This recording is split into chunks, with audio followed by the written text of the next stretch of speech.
Bismillahirrahmanirrahim. Alhamdulillahirabbil alamin. Wassalatu wassalamu ala asyrafil mursalin Sayyidina Muhammadin wa ala alihi washabbihi ajmain. Amma ba'du. Dan ini mulai ayat 1 sampai 5 dalam surat Al-Baqarah, yaitu surat yang dalam tartibnya mushaf nomor 2 setelah Fatihah.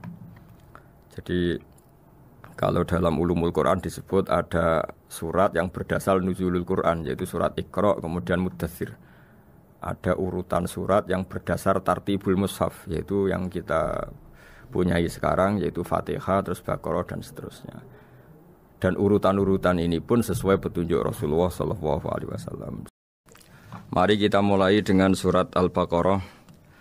Bismillahirrahmanirrahim. Alif lam mim. Dzalikal kitabul la raiba fihi hudal lil muttaqin.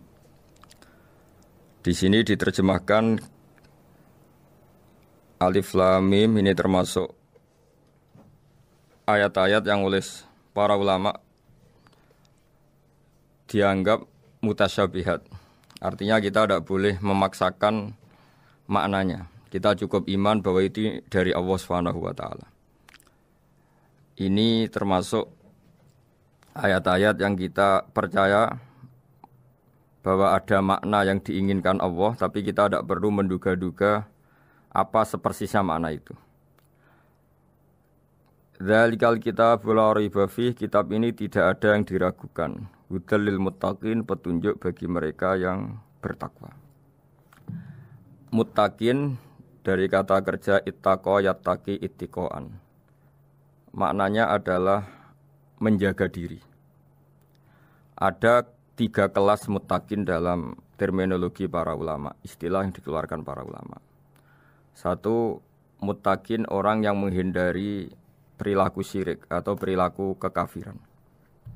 Sehingga menurut para ulama, apapun faseknya seorang mukmin, apapun kelirunya orang mukmin, misalnya pernah mencuri, pernah korupsi, pernah apa saja, masih dianggap mukmin karena dia masih bertauhid la ilaha illallah Muhammadur Rasulullah.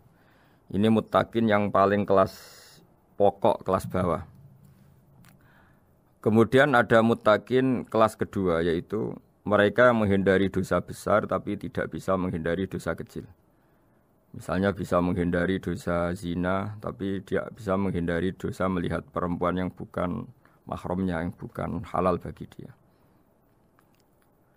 Ketiga muttaqin paling ideal, yaitu menghindari dosa besar, juga menghindari dosa kecil, bahkan menghindari sesuatu yang tidak penting. Ini yang dalam terminologi ulama disebut para wali atau para ulama, yaitu yang dalam ayat ala inna awliya Allahi la khaufun alaihim wa lahum yahzanun. Ini penting kami jelaskan kelas-kelas muttaqin supaya bahwa mukmin tidak pernah keluar dari status iman meskipun dia pernah melakukan satu kesalahan besar. Karena yang dikatakan mukmin adalah siapapun yang meyakini kebenaran risalah Muhammad, risalah yang dibawa Muhammad, berarti dia mukmin. Soal dia melakukan dosa atau apa saja itu menjadikan dia fasik, tapi tidak keluar dari status mukmin.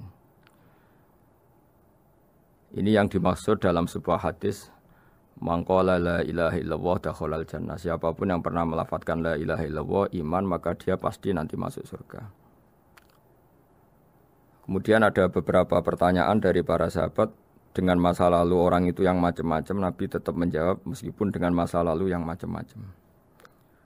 Sebab itu perlu dikaji serius, sebagaimana ada yang ditafsir Sawi bahwa muttaqin itu dari kata kerja ittaqa yattaqi ittiqaan atau ittaqa yattaqi taqwan. Ini maknanya orang yang menjaga diri. Tentu menjaga diri ini ada yang kelas premium, kelas sempurna. Jadi sesuatu apa saja yang bahaya kita jaga, termasuk dosa kecil, melakukan hal yang tidak penting. Ada orang mukmin yang hanya bisa menjaga dari dosa kekafiran, dosa kemusyrikan. Ini pun dengan segala kesalahannya masih ada kemungkinan dimaafkan Allah. Karena Allah pernah berfirman, innallaha la yaghfiru ayyushraka bihi wa yaghfiru ma duna dzalika liman yasha. Allah tidak akan memaafkan dosa syirik, tapi Allah masih bisa memaafkan atau masih berkenan memaafkan dosa di luar syirik. Kemudian yang perlu dimengerti adalah makna la raiba fihi. Ini yang perlu kami ungkap bahwa Al-Qur'an ini tidak ada keraguan padanya. Tidak ada keraguan ini yang mudah kita teliti karena kita orang Indonesia. Mungkin rasa-rasa sastra Arab enggak kental. Mari kita teliti dari segi makna. Karena makna ini rasa dan rasa itu universal. Begini misalnya. Dulu orang-orang kafir Mekah karena mereka penyembah berhala, penyembah Tuhan-Tuhan yang banyak. Itu memprotes. Mereka memanggil tentu masih Muhammad, belum ya Rasulullah. Muhammad, kamu mengajak ke Tuhan berapa? Rasulullah menjawab, ke Tuhan yang satu. Lalu mereka bertanya, Muhammad urusan kita ini banyak, problem kita banyak. Tuhan banyak saja tidak bisa menyelesaikan apalagi satu Tuhan. Ini yang diceritakan dalam sebagian ayat disebut aja'alal alihata ilaha wahida inna hadza lasyai'un ujab. Bagaimana mungkin Tuhan itu satu? Harusnya Tuhan itu banyak karena urusan kita banyak. Lalu Rasulullah dengan bimbingan Tuhan, bimbingan Allah mendatangi mereka, kemudian Nabi menjelaskan Tuhan itu adalah ketua kalian, Tuhan itu adalah pimpinan kalian.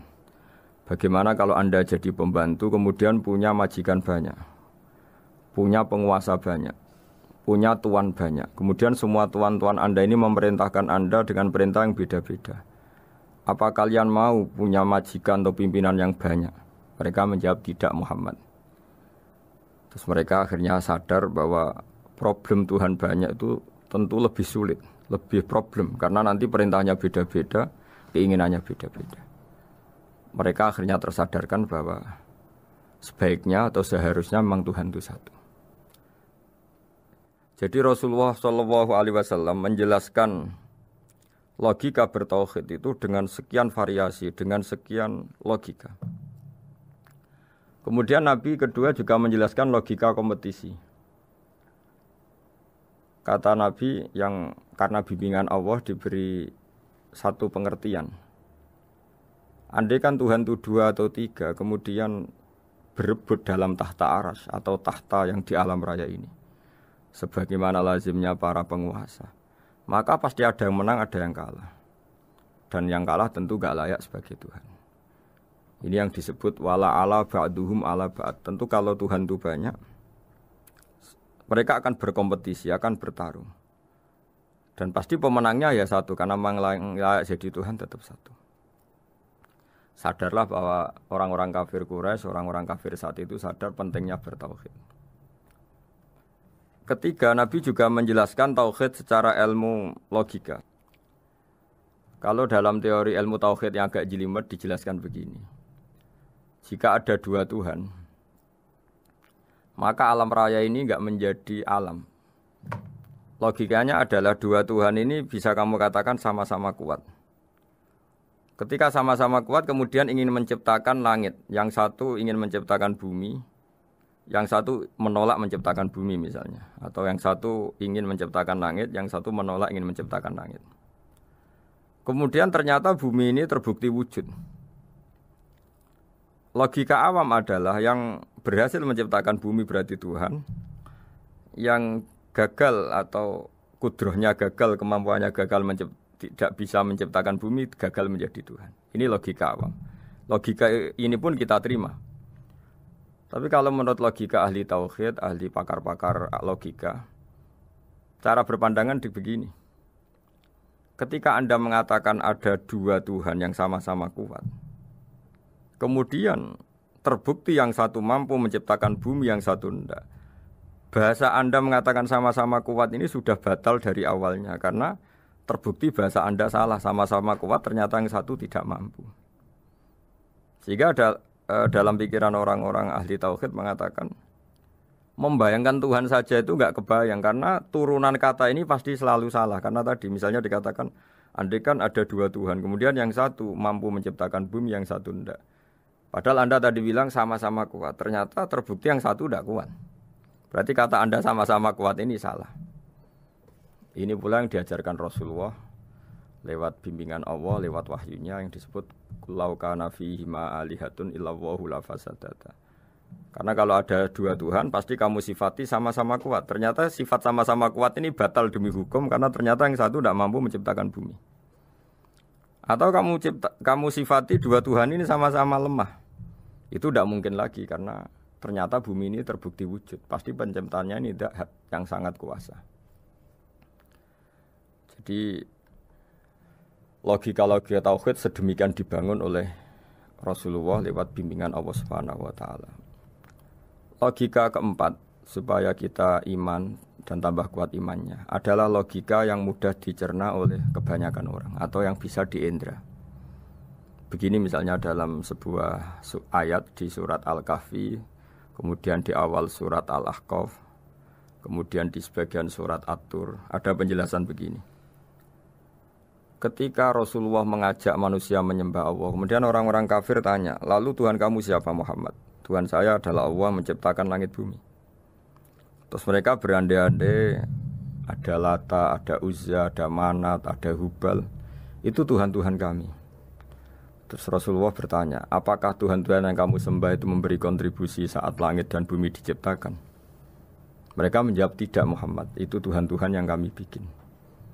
Begitu juga asumsi tentang Tuhan-Tuhan yang lain. Apakah Isa ikut menciptakan bumi atau menciptakan langit? Tentu jawabannya tidak. Karena Isa lahir di bumi, orang tahu tanggal lahirnya, tahu tahunnya, dan sebelum ada Isa juga sudah ada bumi. Sehingga untuk menetapkan tauhid, berkali-kali Quran tanya, Amman khalaqas samawati wal ardu, siapa sih yang menciptakan langit bumi? Siapa sih yang menurunkan air dari langit? Siapa yang mengatur ini, itu, ini, itu? Akhirnya mereka menjawab, itu semua Allah Muhammad. Begitu juga kemungkinan setan misalnya. Setan itu fisik atau makhluk atau apa saja yang tidak kita lihat. Kemudian setan itu lewat rayuannya, lewat tipu dayanya ingin disembah. Kata Allah menjelaskan ini, Ma asyadduhum khalqas samawati wal ardi wala khalqa anfusihim. Kamu tidak perlu takut sama setan atau apalagi menuhankan setan. Setan itu tidak yang punya reputasi menciptakan langit dan bumi. Bahkan setan tidak bisa menciptakan dirinya sendiri. Ini menjadi pengetahuan bagi kita. Betapa bagi pakar-pakar tauhid, ahli tauhid. Ketika setan nyatanya diusir dari surga, itu pun versi mereka. Versi mereka pun mengatakan seperti kita bahwa setan itu diusir dari surga dan ya keluar dari surga. Kalau setan itu Tuhan, tentu diusir gak mau, karena di surga itu nikmat. Ketika setan diusir dari surga, ya keluar. Dia juga jadi makhluk yang hina dina. Berarti dia tidak punya kekuasaan, bahkan pada dirinya sendiri. Dipaksa keluar dari surga, ya keluar. Dipaksa menjadi ahli neraka, jadi ahli neraka. Dipaksa jadi apa saja, juga dia akan jadi seperti yang dipaksakan. Ini menunjukkan bahwa setan adalah tahta kudratillah, tahta qahrillah, tahta satwatillah, bahwa setan pun dalam kendali kekuasaan Allah. Makanya Allah mengatakan kamu tidak usah menyembah setan, tidak usah nurut sama setan. Setan itu lemah sekali. Karena faktanya dia tidak bisa memaksakan keinginannya. Ini yang oleh Allah disebut dalam firman-Nya inna kaidas syaitani kana dhaifa. Setan itu lemah sekali. Ini perlu saya sampaikan bahwa bertauhid itu ada sekian logika. Logika kelima adalah logika orang awam. Awam sekali. Suatu saat ada perdebatan antara Abul Hasan al-Asy'ari. Abul Hasan al-Asy'ari ini tokoh ahli sunnah paling populer dalam ilmu logika. Dia mengatakan orang menemukan Tuhan itu harus lewat logika yang cermat. Tidak boleh taklid, hanya ikut-ikutan. Dia harus menemukan satu argumentasi bahwa Tuhan atau pencipta langit itu ada. Kemudian ada satu problem di mana orang-orang kampung atau orang-orang yang lugu atau orang-orang awam itu tidak bisa ilmu logika, ilmu mantek kalau dalam bahasa pesantren. Kata Abu Mansur, kata Abul Hasan al-Asy'ari, itu masih mungkin. Walhasil para ulama ini meneliti ke orang-orang yang lugu, yang di kampung, yang petani, yang lugu sekali. Apa yang mereka temukan? Ternyata mereka punya cara logikanya sendiri untuk menemukan Tuhan, Sang Pencipta. Pernah suatu saat ada seorang petani lugu, biasa menggembala unta, ditanya, Bima araf tarubak. Lalu kamu yang petani ini yang hanya ngurusi sawah, ngurusi ladang, dengan cara apa kamu tahu kalau Tuhan itu ada? Si petani tadi marah besar dan dia mengatakan, al-ba'ratu tadullu 'alal ba'ir wa asharul aqdam yadullu 'alal masir. Kata petani tadi, yang namanya ada kotoran unta, pasti ada untanya. Yang namanya ada jejak kaki, pasti ada yang barusan lewat. Artinya kalau ada makhluk, pasti ada pencipta. Ini logika awam yang mudah. Kita tidak mungkin mengatakan bumi ini pencipta, mengatakan matahari pencipta. Kelihatan sekali kebendaannya, kelihatan sekali bahwa bumi matahari tidak punya ikhtiar, tidak punya kekuatan. Kelihatan sekali sifat-sifat kemakhlukannya. Jika benda-benda ini karuan makhluk, pasti menunjukkan bahwa ada penciptanya, ada khaliknya. Dalam logika Bedui tadi, si Bedui tadi, kalau ada kotoran sapi, pasti ada sapinya. Meskipun sapinya sudah sekarang nggak terlihat, mungkin sudah jalan kemana. Sama, kalau ada jejak kaki, meskipun orang yang tadi lewat sudah kita nggak tahu, tapi kita pasti tahu, pasti ada yang lewat. Ini yang dimaksud dalam bahasa Arab, al-ba'ratu tadullu 'alal ba'ir. Kalau ada kotoran sapi atau kotoran unta, pasti ada untanya. Wa atharul aqdam yadullu 'alal masir. Kalau ada jejak orang lewat, pasti tadi ada orang lewat. Nah, semua metode ini digunakan semua oleh Rasulullah. Logika yang bagi intelektual, logika bagi kaum awam, logika bagi kaum menengah, ya tidak awam, tidak intelektual. Semuanya digunakan, semuanya jadi media untuk memastikan bahwa logika tauhid ini logika pilihan, logika yang benar-benar logika. Sehingga dalam banyak ayat disebut agama ini liqaum yaqilun, liqaum yatafakkarun, bagi kaum yang bisa berpikir, bagi kaum yang punya akal. Lalu kemudian kami teruskan alladzina yu'minuna bil ghaibi. Ini kata ghaibi bukan kayak dalam bahasa Indonesia misalnya setan atau hantu disebut barang gaib. Kata ghaibi dalam bahasa Arab adalah perbandingan atau lawan kata dari al-musyahad yang bisa disaksikan langsung lewat indera. Kita orang mukmin iman bahwa surga ada, padahal kita tidak pernah melihat surga. Kita mukmin iman bahwa neraka ada, padahal kita belum pernah melihat neraka. Ini sesuatu yang maghoba anil absor, yang mata kita tidak melihat, fisik kita tidak menyentuh. Kita pun iman. Asal sesuatu itu mansus ya, dikatakan secara eksplisit oleh Quran dan hadis. Kalau dalam bahasa usul fikih disebut al-mansus. Ciri mukmin diantaranya adalah yang paling pokok alladzina yu'minuna bil ghaibi. Iman dengan sesuatu yang enggak kelihatan. Lalu kemudian para ulama cara pandang beda-beda. Bedanya bukan karena mereka bertentangan enggak, tapi ini menurut kelas rasa yang berbeda-beda. Bagi orang-orang sufi ya, Allah itu tidak bisa dikatakan al-ghaib, sesuatu yang enggak kelihatan. Karena Allah itu begitu jelas, az-zahir. Kata orang sufi, Allah itu zahir. Begitu juga dalam Asmaul Husna disebut Allah itu az-zahir. Begitu jelas. Karena orang yang akalnya mapan, hatinya mapan, melihat satu lemari yang bagus, pasti langsung mensifati bahwa pembuatnya adalah orang yang hebat. Orang yang melihat mobil mewah atau pesawat yang canggih, pasti kepikiran pertama adalah pasti pembuatnya canggih. Sehingga eksistensi pembuat pesawat itu adalah orang hebat, itu langsung tertanam ketika melihat pesawat itu hebat.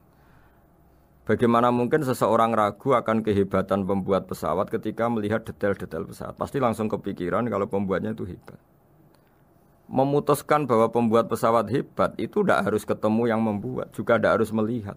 Tapi akal kita pasti meyakini pembuatnya itu hebat. Berarti keputusan menyimpulkan bahwa pembuatnya hebat adalah az-zahir begitu jelas. Begitu juga langit dan bumi, matahari semuanya tertata rapi. Air dengan fungsi manfaat yang sebegitu hebat, oksigen, semua tanaman, buah-buahan. Meskipun kita tidak pernah melihat Tuhan, tapi akal kita, nurani kita pasti berkeyakinan dan tahu betul pasti pembuatnya itu zat yang super hebat, super bijaksana. Sehingga dalam kategori ini Allah tidak bisa dikatakan sesuatu yang enggak tersentuh, yang enggak terjangkau. Allah itu az-zahir begitu jelas. Sehingga di antara Asmaul Husna disebut az-zahir. Sebab itu saya menganjurkan atau saya punya saran bahwa alladzina yu'minuna bil ghaibi itu contoh paling mudah itu kayak surga, kayak neraka. Kalau Allah sendiri itu az-zahir, mudah diketahui. Karena tadi orang yang melihat pesawat canggih, pasti saat itu juga berkeyakinan dan itu pasti benar, pasti pembuatnya juga canggih. Nah, di sini disebut alam raya ini ayat, semuanya itu bukti kekuasaan Allah. Dalam syair-syair orang sufi masyhur sekali itu wa fi kulli syai'in lahu ayatun yadullu ala annahul wahidu. Setiap sesuatu kejadian di alam raya adalah bukti keesaan Allah, bukti eksistensi Allah Subhanahu wa taala. Sehingga dalam satu kisah normalnya orang itu paling tahu itu dengan dirinya sendiri. Karena dia adalah dia. Tapi kalau Imam Sibawayh seorang pakar nahwu mengatakan a'raful ma'arif Allah. Di alam raya ini yang paling mudah dikenali itu ya Allah, pencipta. Karena andai kan kita sendirian di hutan, kemudian kita mulai punya akal, kita mungkin tidak tahu diri kita ini siapa. Tapi setidaknya kita langsung menyimpulkan bahwa kita tidak bisa menciptakan diri kita sendiri. Ketika kita berkesimpulan tidak bisa menciptakan diri kita sendiri, pasti kita terus berkesimpulan ada di luar kita yang menciptakan kita. Nah, sebab itu kenapa sifat mencipta ini yang pertama kali dikenalkan oleh Allah kepada nabinya untuk dikenalkan kepada umatnya. Yaitu disebut Iqra bismi rabbikal ladzi khalaq. Muhammad, bacalah dengan nama Tuhanmu. Sifat Tuhan yang paling mudah dikenali oleh siapapun adalah sifat pencipta. Karena ketika seseorang yakin dia lahir sudah ada bumi, dia lahir sudah ada langit, dia pasti akan tahu bahwa dia ada penciptanya. Sehingga paling mudah mensifati Allah atau mensifati Tuhan adalah bismi rabbikal ladzi khalaq. Terus kemudian di antara ciri orang baik adalah wa yuqimunas shalat. Kemudian beriman kepada yang gaib, menegakkan salat. Kata menegakkan adalah dari kata menjaga aturan-aturan atau sesuai aturan-aturan salat. Kita tahu dalam salat ini ada beberapa syarat yang harus dipenuhi. Misalnya harus wudu, harus suci di tempat yang suci. Terus ada syarat-syarat dalam internal salat, dia harus baca Fatihah, harus tumakninah, macam-macam. Itu eksistensi definisi salat. Kemudian kata berdiri juga diartikan para ulama, eksistensi sholat harus diketahui secara publik, secara sosial. Karena sesuatu itu punya eksistensi kalau jadi konsensus atau diakui oleh publik. Di sini agama mewajibkan sholat jamaah. Kata banyak ulama, jamaah itu fardu kifayah, bahkan ada yang mengatakan fardu ain. Harus dijalankan orang banyak secara massal dan harus di tempat yang terbuka. Sehingga kata para ahli fikih, andaikan ada orang jamaah di dalam rumah tidak diketahui oleh banyak orang, belum mencukupi atau belum menggugurkan kewajiban jamaah. Sehingga eksistensi sholat harus diketahui secara publik. Sehingga dulu Rasulullah itu kalau sholat ya di masjid dan masjidnya terbuka. Sampai sekarang kita pun menyaksikan semua umat Islam kalau sholat di masjid yang terbuka. Sehingga dunia non-muslim pun tahu bahwa dalam Islam ada ritual, ya, ada ibadah yang bernama sholat. Hikmah kedua dengan cara terbuka seperti ini, sholat itu menjadi gak pernah rubah mulai zaman Nabi sampai kiamat. Dengan tradisi jamaah berarti kaifiyah atau cara sholat ini permanen. Bapak kita sholat ya seperti itu, imam seperti itu, anak cucu kita akan meniru kita ya seperti itu. Sehingga gak ada varian-varian yang hanya berdasar subjektivitas musolli yang sholat. Taruh saja kita misalnya jadi seorang sufi yang baru takut sama Allah atau baru usul kalau dalam bahasa sufi. Kemudian kita sholat sendiri di rumah, mungkin dengan gaya menangis, terseduh-seduh, macam-macam. Ini tentu tidak baik sebagai standar sholat. Begitu juga ada anak atau pedagang yang kesusu atau tergesa-gesa, kemudian sholat hanya sekian, 2 menit, 1 menit. Ini juga tidak baik.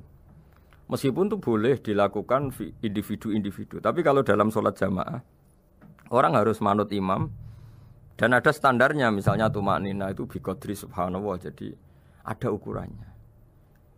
Ini penting saya utarakan bahwa hikmah jamaah itu bukan sekedar dapat pahala 27 kalau sendiri, dapat pahala 1 itu enggak. Tapi ini menjaga eksistensi sholat supaya ya seperti ini terus sampai kiamat. Sehingga orang Indonesia atau orang Afrika, orang mana saja, itu ketika haji atau ketika saling berkunjung di negara lain, itu nggak akan kaget dengan cara-cara sholatnya karena seluruh dunia kaifiyahnya caranya sama. Ini semua barokah dari jamaah. Maka Rasulullah itu nggak banyak ngendikan tentang caranya sholat, beliau hanya ngendikan shollu kama ra'aitumuni usolli. Sudahlah kamu pokoknya makmum saya. Nanti caranya kamu sholat sama seperti saya seperti ini. Sehingga kata menegakkan sholat adalah bisa kita tegakkan kalau kita aparat negara ya bikin-bikin aturan supaya eksistensi sholat nggak terganggu. Kalau kita seorang kultural juga mensuasanakan sholat.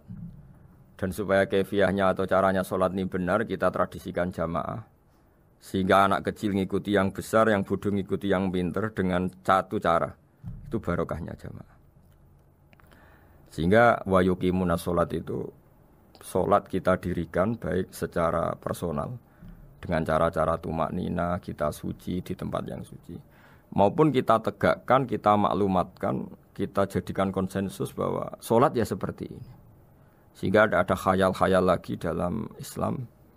Misalnya nyuwun sewu ada aliran yang mengatakan ya kalau Tuhan itu kan enggak bebas arah, bebas tempat. Terus dulu pernah ada orang sesat sholat sampai 4 rakaat 4 arah, alasannya Tuhan itu tanpa arah. Enggak akan terjadi seperti itu. Karena ijma'nya umat Islam, konsensus umat Islam akan menolak faham yang seperti itu. Jadi saya mohon sekali ini pentingnya jamaah. Dengan jamaah maka caranya sholat, cara meyakini madhab kiblat dan sebagainya terjaga ila yaumil kiamah sampai hari kiamat. Terus sifatnya orang mukmin lagi wa mimma razaqnahum yunfikun dan menafkahkan sebagian rezeki yang kami berikan. Ya ini termasuk zakat, sedekah. Jadi ada sebuah riwayat mengatakan inna fil mali haqqon. Harta itu ada haknya yaitu zakat. Tapi ada juga saran inna fil mali haqqon siwa zakat, di luar keharusan zakat juga ada hak-hak kita untuk memberikan sebagian rezeki kita. Taruh saja misalnya saya punya uang 10 juta. Secara nisab zakat belum sampai 1 nisab karena 1 nisab itu sama dengan nilai 84 gram emas. Itu kalau diuangkan kalau 500 ribu ya sekitar 42 juta. Tapi kita sebelum punya 1 nisab pun tetap ada keharusan mengeluarkan sebagian. Yaitu tentu dalam fikih kita wajib mengeluarkan uang untuk anak kita, untuk istri kita. Itu yang wajib-wajib. Kemudian ada sosial, kita nyumbang masjid, nyumbang yatim piatu macam-macam. Sehingga kata para ulama, ciri utama mukmin diantaranya adalah melakukan zakat. Baik zakat yang fardu maupun zakat yang sunat. Karena kata zakat itu dimaknai fardu sebetulnya definisi para ahli fikih untuk membedakan zakat yang wajib dengan sedekah. Tapi sebetulnya zaman dulu enggak ada seperti itu. Zakat itu maknanya bersihkan harta. Sedekah dari kata sedekah bukti benarnya iman. Jadi sedekah dari kata dari kosakata sedekah yasduqu sidqon, sesuatu yang membuktikan kita loyal itu disebut sedekah. Kita nikah, mas kawin di bahasa Arab kan sedekah dari kata sedekah juga. Kita bukti iman, loyal, kita sedekah. Bukti bahwa kita teman akrab disebut siddiq atau sodik. Kalau dalam bahasa Arab teman namanya juga sodik karena cara bertemanan secara benar, secara loyal. Sehingga wa mimma razaqnahum yunfikun ini ya memasukkan zakat yang dalam terminologi fikih yaitu zakat yang zakat al-wajibah atau zakat yang dengan makna lughat yaitu ya artinya asal membersihkan harta kita entah lewat zakat, sedekah, hadiah kepada orang-orang yang kita hormati semuanya juga masuk dalam definisi zakat atau wa mimma razaqnahum yunfikun. Kemudian sifat terakhir dari orang muttaqin adalah walladzina yu'minuna bima unzila ilaika wa ma unzila min qablika bil akhirati hum yuqinun ulaika ala hudam mir rabbihim wa ulaika humul muflihun. Di sini diterjemah mereka yang beriman kepada kitab yang kami turunkan kepadamu dan yang diturunkan sebelum kamu. Ini kata yang diturunkan sebelum kamu penting sekali karena ciri utama Nabi adalah dia tidak pernah beda dengan Nabi sebelumnya. Karena kebenaran tauhid pasti tunggal. Nabi-nabi dulu pasti mengajarkan tauhid, hanya menyembah Allah. Enggak mungkin Nabi berikutnya kemudian bikin ajaran baru dalam tauhid. Sehingga andai kan semua kitab Injil Taurat itu masih versi yang orisinil, pasti nggak ada yang beda dengan Quran. Karena ciri utama kebenaran adalah iman dengan Quran dan iman kepada kitab yang diturunkan sebelum Al-Quran. Wabil akhirati hum yuqinun, mereka juga yakin akan datangnya hari akhir. Yaitu bisa disebut yaumul ba'ats. Terus ketika semua kriteria itu terpenuhi, baru ulaika ala hudam mir rabbihim wa ulaika humul muflihun. Mereka itulah yang berada pada petunjuk Allah dan merekalah orang-orang yang berbahagia. Saya kira demikian. Mohon maaf atas semua kesalahan. Wassalamualaikum warahmatullahi wabarakatuh.